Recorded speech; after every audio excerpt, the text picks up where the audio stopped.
What's up, everybody? Welcome to the Tony's Picks Look Ahead show here with yours truly, Vegas Al here, ready to give you guys a little breakdown of January 18th action here for Sunday, getting right along through this January 1st month of this 2026 year. Oh, I don't know where to start. It was a swing of swings today. Let me just put it that way. Abysmal college basketball day. This is going to be a little bit of a rant. Like ugly basketball day. At one point, I was 13 and 0 and 13 or something like that today. I'll tell you the final record. I wasn't 0 and 13 because I was 7 wins, 12 losses, 2 pushes, losing day. Lost about $180 in real life cash here. $20 a bet, put it that way. So gross, grody. Yeah, I don't know. It was like couldn't catch a break in college basketball at all. The Bills then to lose like that, and this was all in the middle of the day, and I'm like way down. The way we finished the night, man, I can't complain. Bruins gets it done. Seahawks get it done. Suns plus 3.5 get it done. Something to salvage here. It was a rough night. St. John's overhit as well. How about these Florida Gators getting it done and the overhits? So again, some positive light in a little bit, but it was like, I'm not kidding you, a jump off the bridge type day early on. Like didn't even catch a winning ticket, and I was like maybe 0 and 10 to start the day. It was like unbelievable. I don't know. I'll show you guys at the end of the show my record. I always do. But I don't know. Let's get into it here. FAU and Temple. This is what we're going to start off with, some college basketball. Get this grodiness out the way. You won't see no college basketball on the site for me tomorrow. I'll put it that way. It might be a couple days. And, of course, this is when I hit probably. I'm going to have to take these personally myself, bet these. I'm not going to give these out for you guys to possibly have another bad day like you guys probably had today if you backed all of my picks. Longtime subscribers on Tony's Picks channel, I'm sure, not very happy. My apologies, guys. I don't know what to tell you guys. I don't come on here trying to give out losing picks, bottom line. But college basketball was rough. I mean, it's the most volatile sport right now. It's a lot like baseball when it comes to the volatility. Oh, my gosh. Enough ranting. Let's talk about FAU Temple. All right, I had this lined out at -3 for FAU on the road. They're only getting -1.5. I like that a lot. Start there. FAU hasn't been that bad. They're on an 8-1 ATS run in their last 8 games. But if you look historically, the last 3 head-to-head meetings, they were favored every single time there versus Temple. And they're 0-3 ATS-wise versus Temple in those 3 meetings. However, again, such a short price number. I think FAU is the better team. I get it on the road, but I got to go with those FAU Owls here at the short price, -1.5 in this one. We got Penn State. We got Maryland here in this one. Penn State, first thing that came to my mind was that Michigan game, covering that +20. Well, now they're 2.5 points dogs here on the road against Maryland. Penn State's on a 1-7 run straight up last 8 games. They've lost 6 straight Big Ten encounters here. Also, when you look historically on the road versus Maryland, last 5 years, 1-4 on the road here versus Maryland. Still plenty of pieces on this Maryland squad.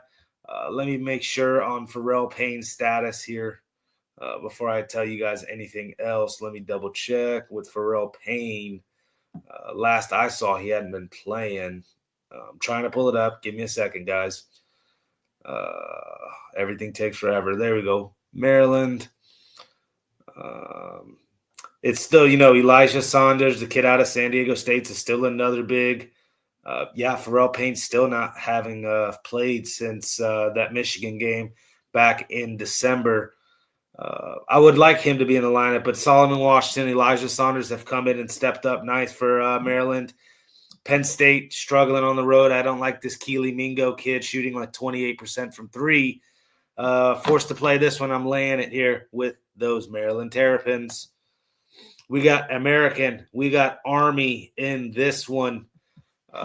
Be short and sweet. These mid-major games have been kicking my arse. American is 1-6 on the road this season. Army, though, losers of 4 straight. They do have a rebounding edge and, solid enough shooting numbers, in my opinion, to hang with American. You look last year's meeting, Army won 76-69. I would argue both Army and American were better probably last year. Again, forced to play. I'm on the points here with Army. 5.5 with the home dog. I get it. Army 7-11 this year. But again, getting 5.5 points here, I like them to at least cover, if not win this one outright. We're on those Army Black Knights in this one. All right, we got Wichita State and South Florida here in this one. These South Florida Bulls, top 10 in pace, top 10 in scoring, 90 points a game. Not top 10 in scoring, but near the top in the country here. Again, 90 points per game.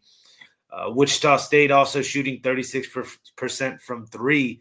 Not bad at all. They will need to knock down those threes here, keep up with South Florida's pace.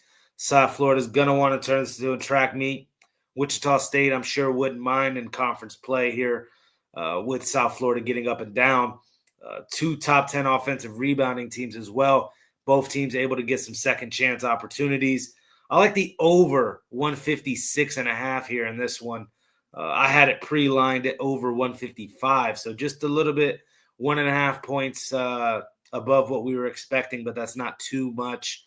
I like the over again, Wichita State and South Florida in this one. All right, we got Charlotte and East Carolina University. Charlotte, I was expecting to have to lay a little bit more than what they're laying here on the road. I was expecting 4, maybe even 5. I just think way better shooting numbers if you look at them. Better at protecting the basketball as well, turnover-wise, versus ECU. Charlotte's on a 6-4 run last 10 games, just lost their last one, though. You look at ECU, though, losers of 5 straight on a 3-7 run in their last 10 games. Forced to play in this one. I'm on the road favorite here. Give me Charlotte minus the 1.5 in this one. We got Oakland and Green Bay. Boy, this Green Bay team is really starting to turn some heads. Gottlieb's starting to prove himself a little bit here. They went out and got some guys in the NHL, and they got this 29-year-old cat on the team. They went out and got some new players. Nice mix of returnees as well, just getting more experience. Look at Green Bay here, winners of 5 straight. I don't know, though. Last year, Oakland did shellac them 96-72. That was 168 points scored in that game. You look, Oakland in conference play, not scared to play at a fast pace as well. Shoot plenty of threes. Both teams also ranked in the bottom 300 in defensive rating while shooting 35% from 3, both of these teams. I don't know. I like the over 159.5. I had this one also around 155 when I pre-lined this one. To see 159.5, a little bit higher than expected. But again, last year's meeting, 168 points. And I'll argue Green Bay's team's taking way more steps forward in the right direction than last year's Green Bay squad. I think they'll be able to keep up with Oakland here in this one. If you want to take them here a little bit, I'm not mad at anybody trying to take the points here with Green Bay. 1 second. They're not. I'm looking at the over in this one. I was just trying to pull up another line. Give me a second. Give me a second. Why can't I find the game, man? Oh, my gosh. I'm trying to find it. Yeah, the 3.5 points you could take with Green Bay. I would have liked it around 5.5. That's why I don't like it. I like the total actually sitting where it's at 157.5. So it's starting to drop towards the under. I'm trying to tell you guys to take the over here. Again, Oakland's not scared to shoot the 3. Green Bay's going to have to shoot the 3 to keep up. They're both shooting 35%. Neither team plays a lick of defense. Like I said, bottom 300 defensive ratings. Give me the over 157.5, a little bit better of a number than I originally saw in Oakland and Green Bay. All right, we got University of Milwaukee taking on Purdue Fort Wayne. When I look here, Milwaukee's 1-8 on the road. Purdue Fort Wayne 8-1 at home. Last 10 games, Milwaukee 4-6 last 10. Purdue Fort Wayne 7-3 in their last 10, including 3 straight wins.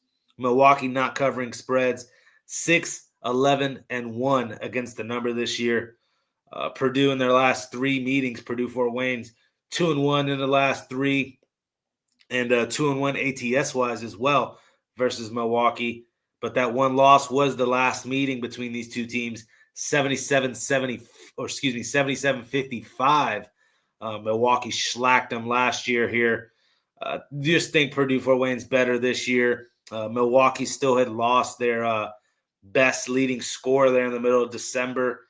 Yeah, I could say they've already found the guys to a little bit replace him, offensive production wise, but still, I would have liked him to be in the lineup if I wanted to back Milwaukee. Like I said, struggling on the road here, 1-8. I'd have to be here on Purdue Fort Wayne, and what I'm seeing is a -3.5. Yep, -3.5, Purdue Fort Wayne in this one. All right, we got Tulsa here and University of Alabama, Birmingham in this one. When I look at this here, I see the -1.5 UAB's way at home. Total 157.5. I actually thought Tulsa would be favored in this one.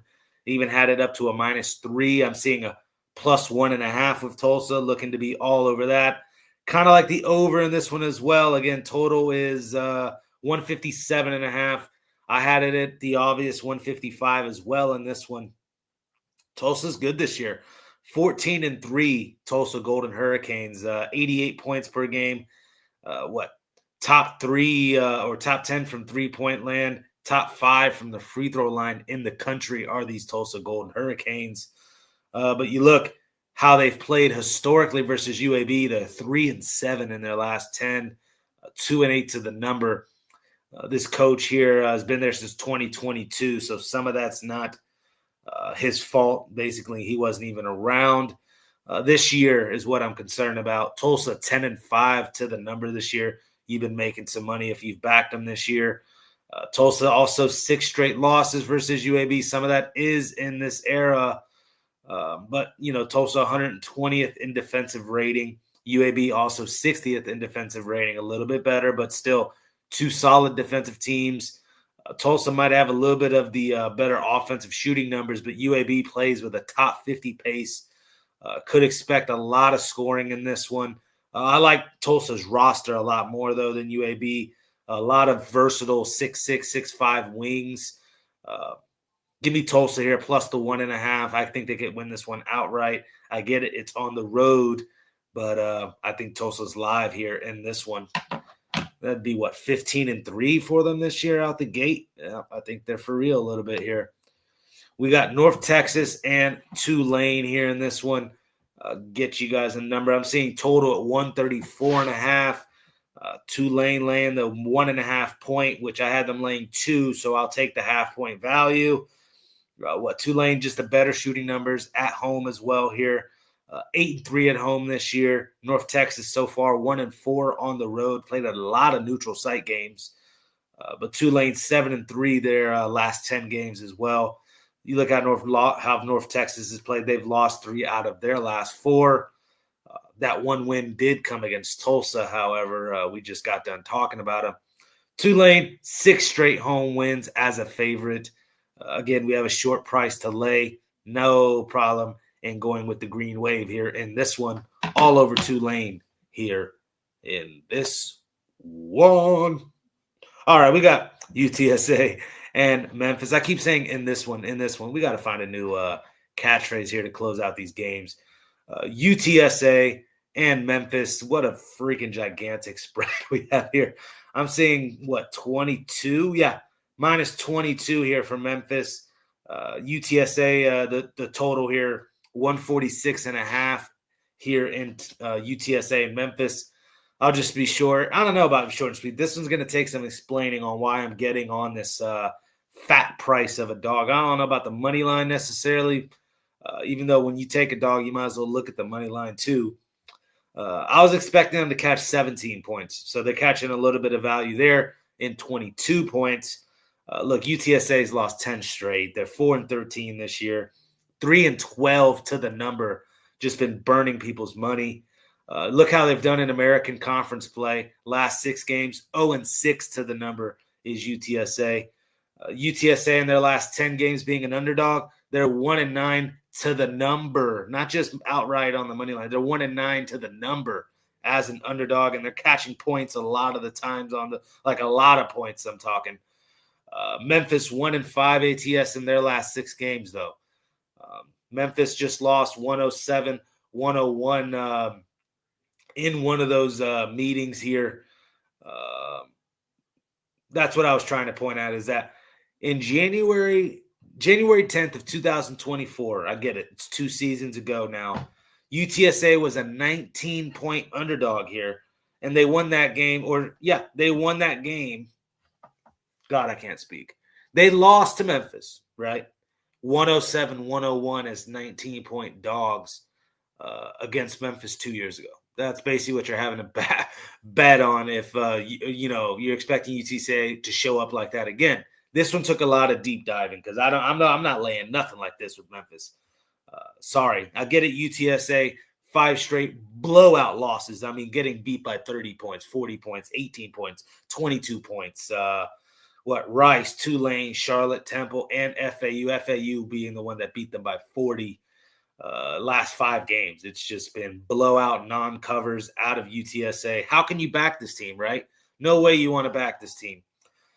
Memphis has Tulsa on deck. That's what gets me looking towards UTSA a little bit. Memphis might be focusing towards that Wednesday matchup. When you look, the big man here, Aaron Bradshaw, the 7-footer for Memphis, is game time decision. He might not play, which helps UTSA because they do not have much size. When you're looking at the roster here for UTSA, let me see. UTSA, it was Caden Rayfield, who's a 6'8", 180 freshman. Yikes. Mateo Coffey, 6'8". Okay. And then the Nijai brothers here. Solid on the glass, both of them, if you look at their numbers. Boubacar just had 23 points last time out there versus Rice.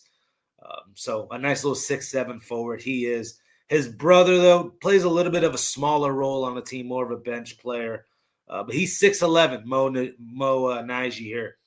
I think that's enough size to at least bang on the boards with Memphis a little bit. When you look, if they don't have Aaron Bradshaw going for Memphis, you're looking here at, first off, the Nepo baby, Ashton Hardaway.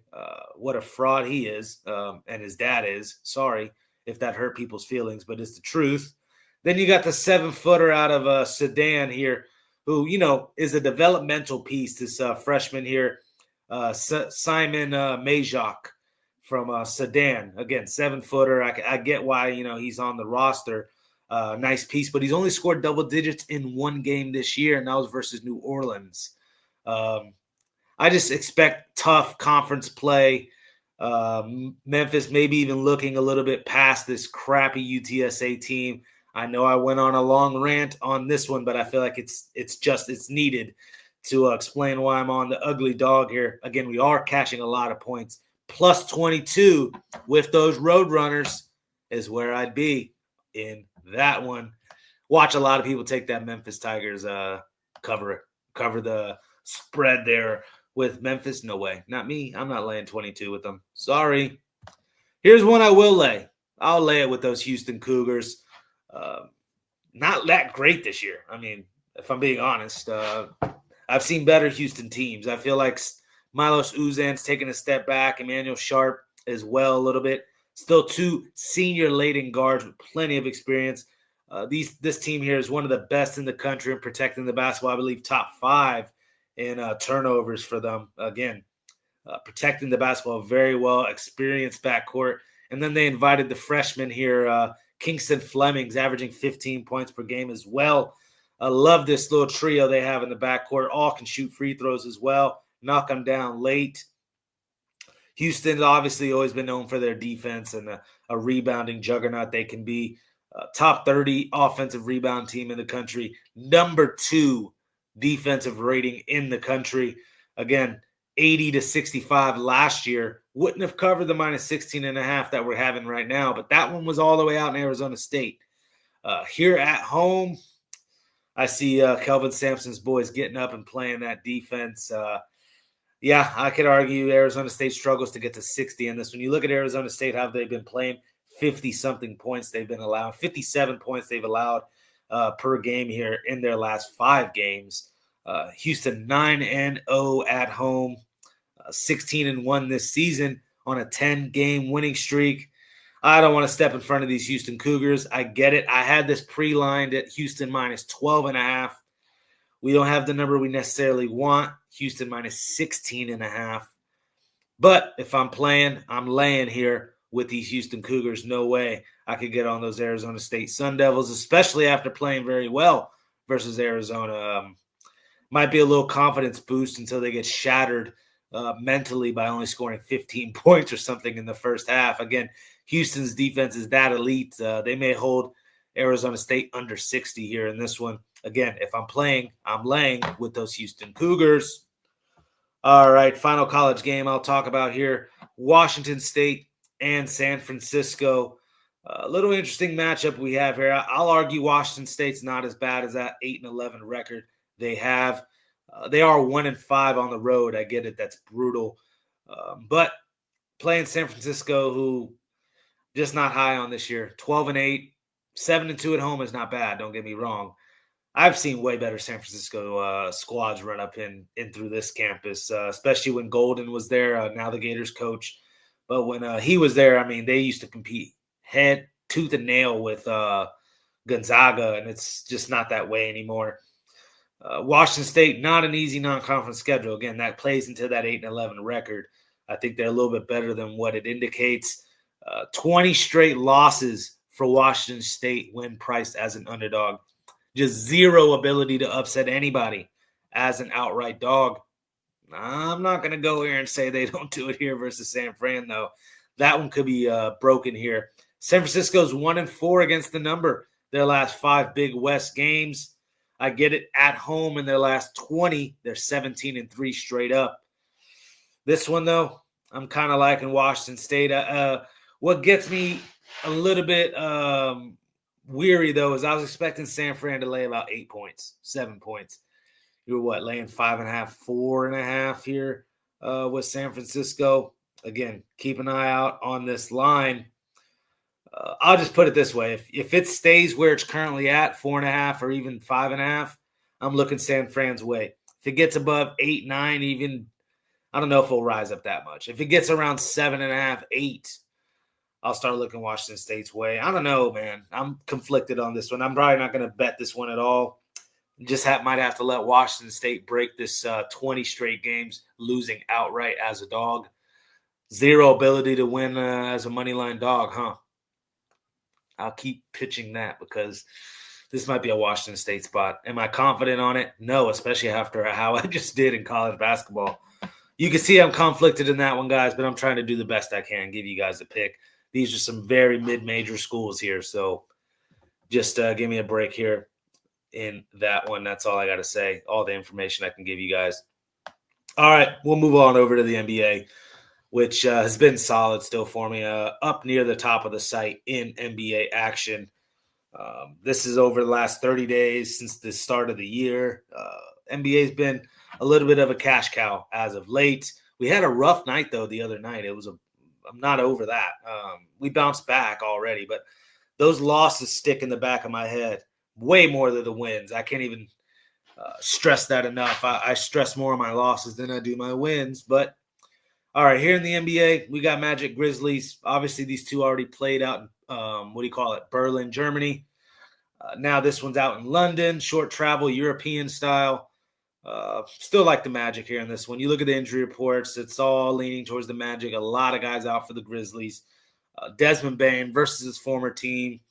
Statement game, props for him. 4.5 is not that bad of a price to lay with the Magic. That's where I'm at in that one. We got Nets. We got Bulls. When I look at this one, obviously Nets got it done last time out here versus the Bulls. Little back-to-back series set here for these two teams. Giddey still on the injury report, listed as a game time. It is saying his scheduled date for return is tomorrow, but we'll see. He's dealing with a hamstring. I don't know if they're wanting to rush him back like that, and we'll see how effective he's going to be. He hasn't played in quite some time, at least a month. I don't know about a month, maybe since the start of the new year. At least it feels like. That always, when they get back into the fold of things, it's going to take a couple games here for the Bulls to get adjusted to Giddey being back in the lineup. That's if he even plays. I'm banking on him not playing. Obviously, Michael Porter Jr. is not going to play for the Nets. But if Cam Thomas is and the rest of this young crew for the Nets, I got no problem backing Brooklyn here with the 6.5 points. You look, Brooklyn 6-2 to the number in their last 8 games versus Chicago. And they weren't just catching some points in a lot of those. So, again, I like Brooklyn here to get this one done. Even on the money line, I wouldn't even be mad at it. But if you're going to give us 6.5 points, yes, I'll take it with those Brooklyn Nets. All right, we got Pelicans and Rockets in this one. And I saw that total and I immediately ran to it. Love the over. 229. I am seeing already up to 230.5 with Pelicans and Rockets total. Pelicans are 24-20 to the over this year. Rockets actually lean to the under, 19-20 here. So just one game shy of being break even over-under wise, really. Look at how these two teams have been, though, as of late. Pelicans, 6 out of the last 9 have gone under. Rockets, 8 out of the last 9 have gone under the total. But look at their head-to-head meetings last 3. 2 of them went over. 133-128 New Orleans, 146-117 Houston, and then there's the 109-97 Houston win for those of you that want to back Houston on the spread here. I don't. I could argue they don't care enough to beat the Pelicans here. Defense might be optional in this one. A lot of young pieces on the New Orleans Pelicans here that I like. I was expecting a little bit of some growth this year for them. We might see it here after All-Star break with those Pelicans. They've shown some flashes. I get it. They haven't played great as of late. But forced to play this one. I'm on the over 230.5 in this one. Defense optional in this one. Here's another one I'm expecting some defense optional here. Hornets and Nuggets.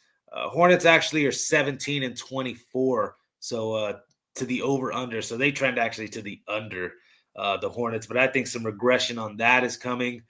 We got a low number here. I was expecting the total to be 235.5. Well, we're looking at a 230.5 here in Denver and Charlotte.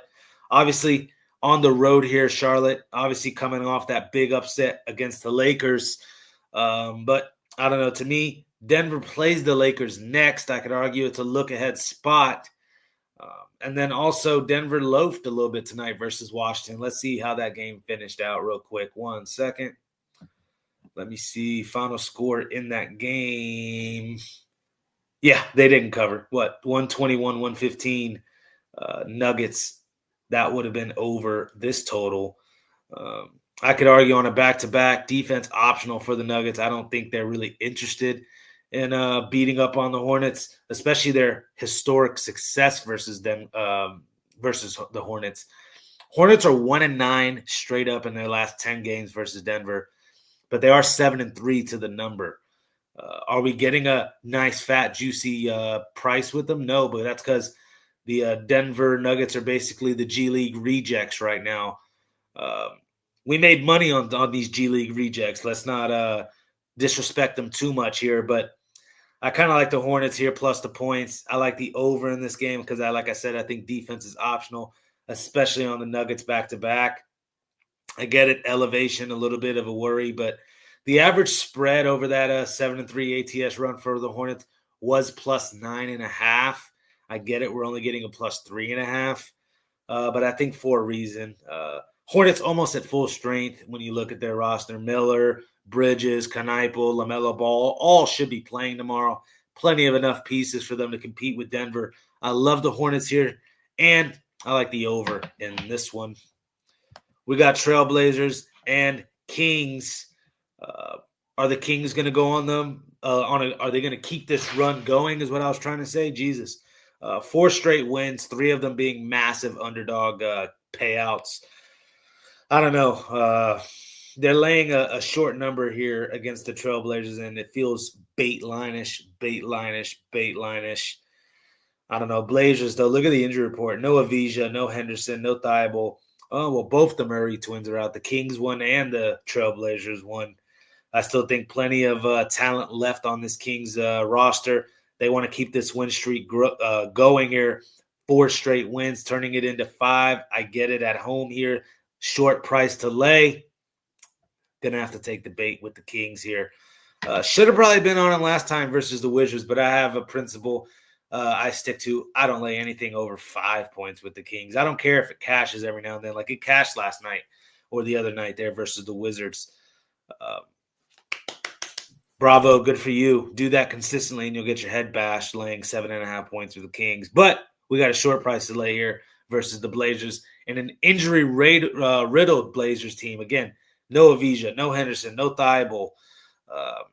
Meanwhile, the Kings are kind of healthy here. Russell Westbrook's turning back the clock here. Give me the Kings here. Short price favorite. All righty. We got the final NBA game I'll talk about, and then we'll brush through those 3 NHL games. We got Raptors. We got Lakers. Boy, oh boy. No Luka, no Reeves or DeAndre Ayton. No Poto, no Quickly or Barrett. Obviously, there's other pieces, but those are the key pieces that are out for both teams.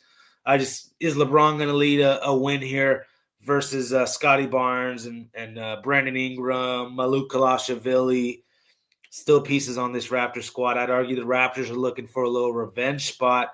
Anybody remembers the Lakers won last time these two teams played in Toronto, 123-120. They were kind of a little bit at more strength roster-wise than what they are now. I'll say it, Lakers look at spot to playing Denver is possible. Raptors on a West Coast Cali trip, already dropped one in overtime to the Clippers. I still like the effort they showed, again, in overtime there to the Clippers. I think they bounce back here in a revenge spot versus those Lakers. I still think enough pieces. Yes, we would have liked Quickly to be in there. But I don't know. Brandon Ingram, Scotty Barnes, that's enough for me to want to back the Raptors here in this one. Plus 1.5, too. They're not even favored. So you get 1.5 in your pocket there with those Raptors. All right, we got Lightnings. Oh, my gosh. We got Lightning. We got Stars here. You look in net expected Vasilevsky versus Oettinger. What a great matchup here. When you glance at the screen and see these two goalies, you think under. That's for sure. Look at Oettinger, though. 3.2 goals allowed in his last 5. 8.62 save percentage. Not very good. Vasilevsky, however, 2 goals allowed in his last 5 games, average. And then 9.19 save percentage. A lot better here as of late. And really, if you look at the season numbers, Vasilevsky has been better than Oettinger. I think we have the slight goalie advantage here with the Lightning. You look at how the Lightning have been playing as of late. 11-1 in their last 12 games. 7-1 on the road. Tampa Bay historically 8-3 in their last 11 meetings in Dallas, not just versus Dallas, in Dallas. They walk in their trap and they take their trap. And we're on those Lightning here in this one. Look at how the Dallas Stars have been playing. 2-9 in their last 11. Everything points to those Lightning. I don't know why it's pick 'em priced. They don't have the balls to give you a juiced little minus 130 with the Lightning. Scared to give you plus money with the Stars. You could say that's a red flag. And you can say Oettinger might have a bounce back spot here. But I'm not going to try to get on the Stars when they're not playing well. I'll get on the Lightning who are playing well in this one. Walk in your trap, take your trap, deal with it. Senators, Red Wings in this one. Oh, boy. We got Merlanian and Gibson expected in them. Merlanian's auto fade at this point. Look at his last 5 games, 3.4 goals per game allowed. 0.828 save percentage is abysmal. Look at Gibson, though. 1.8 goals allowed per game here over his last 5. A .936 save percentage is immaculate. The Senators also have dominated the Red Wings, 6-2 in Detroit historically. Completely different Red Wings team this year. 6-1 in their last 7, 7-1 at home in their last 8 home games, defending home ice.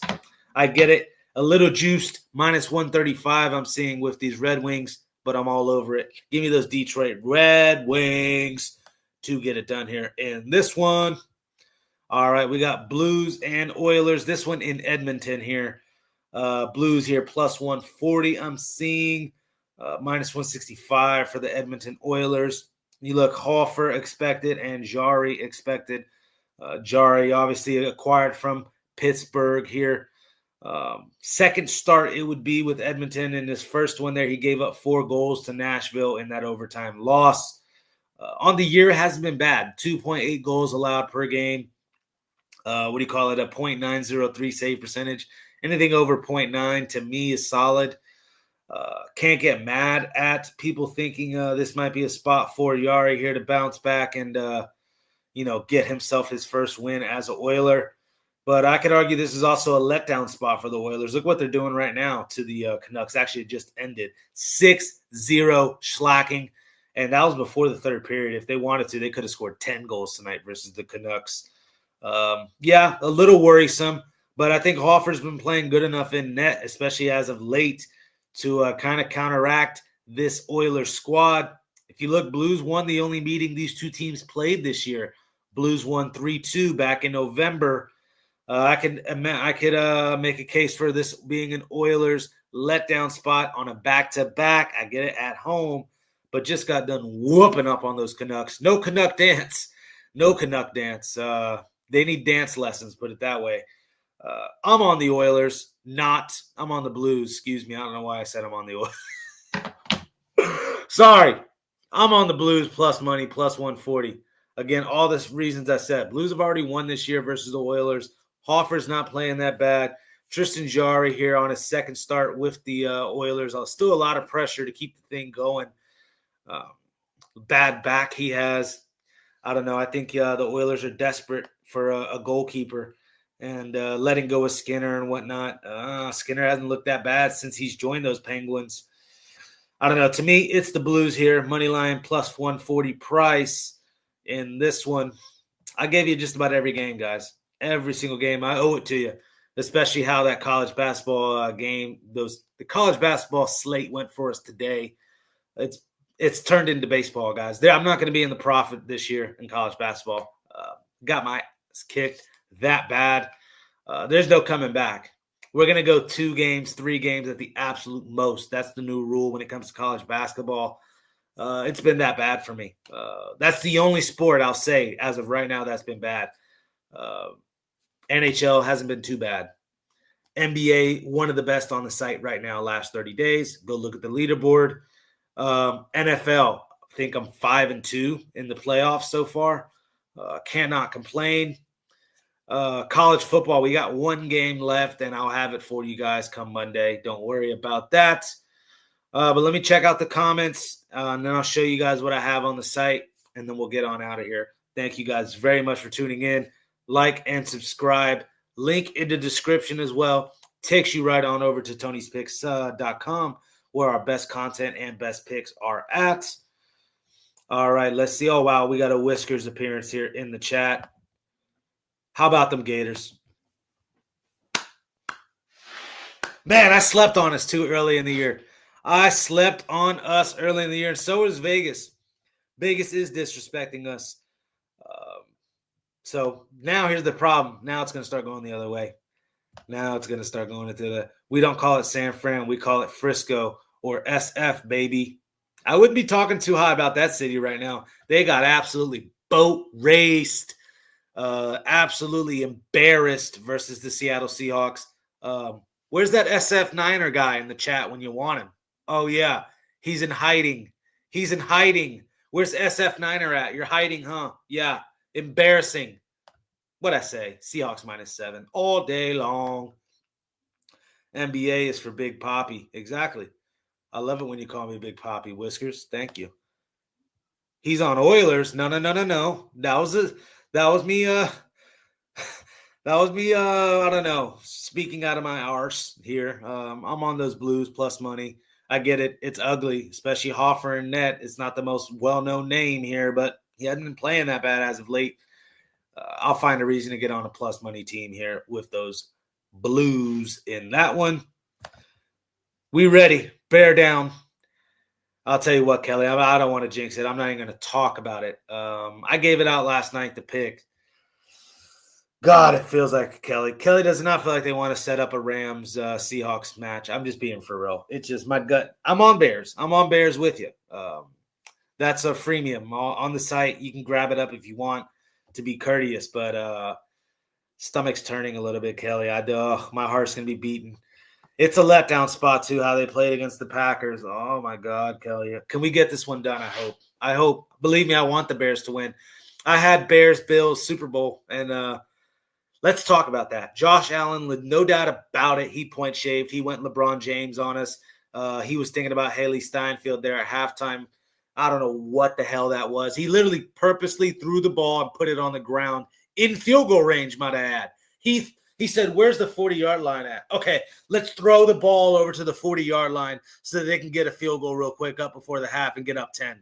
Oh, they lose by 3 points? Oh, that was the difference in the game? Oh, that's called point shaving. Bottom line, get him out of here. Done with Josh Allen. You won't see me touch him in a big-time playoff game for the rest of his career. Yeah, that's how I feel. Skininer. Oh, SF Niner? Yeah, that guy's in hiding. You won't see that cat. You will not see that cat. James ran out of TRT mode, stride mode. Yeah, I know. It was an ugly night for the Bills. Oh, man. Buffalo faithful, I feel bad for you. Your quarterback point shaved, bottom line. That's the look ahead show, guys. Let me show you guys real quick what I have on the site. I know I went on those rants like I always do. But boy, oh boy, those Niners. Ooh, ugly. Ugly, ugly. All right, let me get on a little rant there for SF Niner when he wants to tune in maybe tomorrow or whatnot. But before I do that, real quick, I got Texans Patriots here for you guys if you want a best bet. And that one, I got my Sunday NHL one-timer play of the day. Now check this out. I'm on every single hockey game tomorrow, all 3 hockey games. I've already given them out here. NHL hat trick. Yes, I love all 3 games tomorrow. I do have my best bet from those 3 right here. NHL one-timer play of the day. Don't get me wrong. This NHL one-timer play of the day, though, is in this hat trick. So if you want to grab all 3, go for it. We got a what? Yeah, rub your eyes. What is going on? You're putting 7 NBA games out? Yeah, I'm going with the hot hand tomorrow. I'm pissed. I got some making up to do because of college basketball. Yeah, I'm putting 7 games out. How about that? Oh, and I did the same thing. My NBA best bet is a part of that 7-pack. So if you want to grab all 7 games, you can for the price of $50. That's almost $7 a game. You're getting some great value there. Or you can just grab my best bet there in the NBA tomorrow. I singled it out for you whales that just like to bet 1 game a day. Nothing wrong with that. All right. Again, it's time to get on one of these bad boys. A year pass, 30-day, 3-day, 7-day. A year pass. I'd wait till Super Bowl Sunday for that one. Get you to Super Bowl here. There. Look at this. Long write-up. I told SF Niner here, if you want to learn something, read this write-up. Holy moly. Yes, I'm very proud of this one. I gave you guys an anecdote in this write-up on why I love Sam Darnold over Brock Purdy. Yeah, Kyle Shanahan should be kicking himself. He let Darnold out the door, trusting in old Bubba Purdy here. Chubba Purdy. Isn't that his brother's name or whatever? But yeah, Bubba Purdy. Brock Purdy is overrated. Overrated. Look at this schedule that he played this year, and that's why he put those stats up. Boy, oh boy, that was public dog of the century. 49ers were today. I'm feeling good about that one, even though I got absolutely kicked around. Read this one, SF Niner, if you want to learn something. And then, yes, I faded my team. I had to go with the Suns. I'm just done with the Knicks for a little bit right now. I'm just done with them. Cat, always with some sugar in his tank. Loss. That's how college basketball went today. Loss. Push. I'm going to show you guys. I'm not going to hide from it. Duquesne got it done. I'm never mad at Duquesne getting it done. UCLA and Ohio State over. Should have just been on Ohio State as well. Oh, chomp with those Gators, baby. That was an easy over as well. Should have just put Gators on the site, but again, I didn't want to come off as biased. But those Gators are starting to prove everybody wrong. And then more losses. If I touched a mid-major game today in college basketball, I got my ass kicked. They wouldn't even give me Ryder, guys. They wouldn't even give me Ryder plus 11, who's been abysmal this year. They wouldn't even give me that one. I don't know what to say. I think it was excuse me, guys. Excuse me. Anybody listening with headphones, I apologize. That ugly in college basketball. That ugly. But there you have it, guys. Again, pick up something there on the site. It's not going to be that bad in college basketball in the future because I'm not going to even put that many plays in. That's the last time I will do it. Yes, Kel Dog. Tomorrow is a new day. And tomorrow we bear down. Keys to the game is going to have to be limiting how many times the Rams are on the field. We're going to have to run the ball with Swift. We're going to have to run the ball with Monangai. I want 20 carries out of each of them. And heck, I want 10 carries out of Caleb Williams. We can't run some design quarterback power with Caleb Williams in a playoff win or go home type situation. I don't care if it's 10 degrees outside and windy and ugly weather, and every time you get hit, it hurts. We need to run the ball with Caleb Williams. Run the ball. 3rd and 8, run the ball. I don't care. Run the ball with those Chicago Bears, baby. Look at the Rams defense, 19th against the run. That's the key to victory. We don't have to put it in Caleb Williams' hands tomorrow, guys. Bear down. That's a freemium. If you guys want to scoop up anything else, you guys already know where to go. Link in the description. Thank you guys for tuning in. I'm in a jovial mood despite college basketball pissing me off today. Again, we'll bounce back tomorrow. Appreciate each and every one of you guys for tuning in. You guys have a wonderful day. Best of luck to everybody tomorrow. Make it a winning day. And you guys have a great one. Peace.